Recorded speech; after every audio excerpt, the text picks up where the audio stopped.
குழந்தைகளை புத்திசாலியாக்குவது எப்படி? அதாவது தினமுமே வீட்டுல பெண்கள் வந்து சமைச்சு கொடுப்பாங்க. குழந்தைங்களை சாப்பிட வைக்கிறது பெண்களோட கடமையா போயிருது. ஆனா அப்படி செய்யக்கூடாது.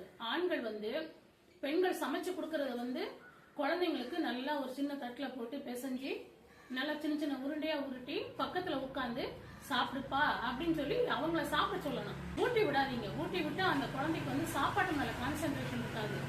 எங்கேயோ சிந்திக்கும், ஆனா சாப்பாடு உள்ள போகும். அது வந்து உடம்புல ஒட்டாது, நல்ல ஒரு ஆரோக்கியத்தையும் கொடுக்காது.